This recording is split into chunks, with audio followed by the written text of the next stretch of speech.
News from away with your news anchors, Jimmy and Seamus O'Toole. How's she going, my trout? United States Ambassador to Canada, Paul Cellucci, has rebuked Canada for not supporting America's war against Iraq.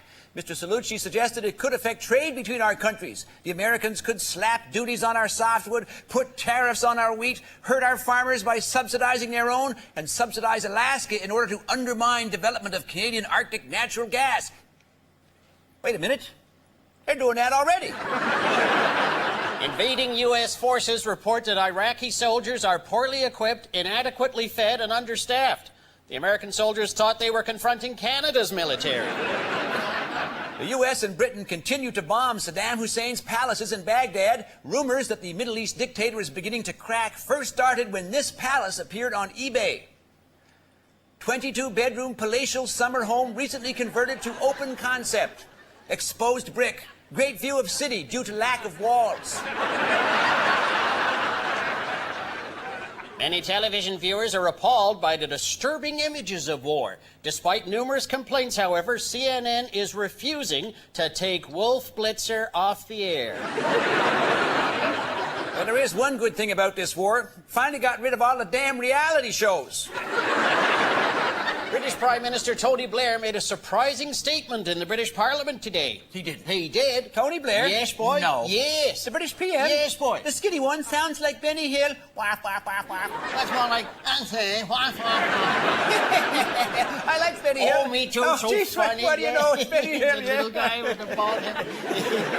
In other news, this week the U.S.-led invasion was marked by heated emotional confrontation in North America. Protesters and police in New York City. Don Cherry and Ron McLean on Coach's Corner.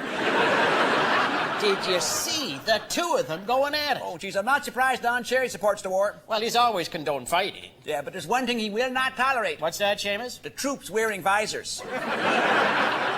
Elsewhere, protesters from around the world continue to demonstrate against the war in Iraq. Here to discuss these rallies is our correspondent, Sheila Gripeworthy. Protest marches today have become as popular as they once were in the 60s, and I can see why. It's a great way to get exercise and fresh air. You also get to meet a lot of eligible singles without the expense of a cover charge and $6 a beer. But long gone are the days of chants like 1, 2, 3, 4, let's say no to fighting war. Today the insults are more direct, like, screw you, Bush. Less wit, but more succinct. I've been able to secure some protest signs from around the world. Here's one I picked up from a picket scalper in France. Here's one I found in England. It's catchy, but it's not about George and Tony.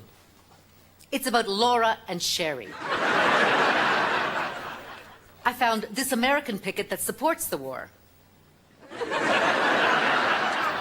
And this one that opposes the war. But perhaps the most interesting protest sign of all came right here from this country. It captures the essence of being a protester in Canada.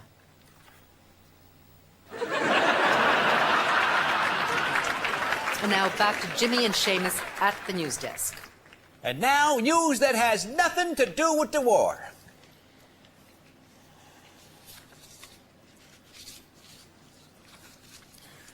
Elsewhere in the war, the music group the Dixie Chicks have been banned from many radio stations after they said they were ashamed George Bush was from the same state as them.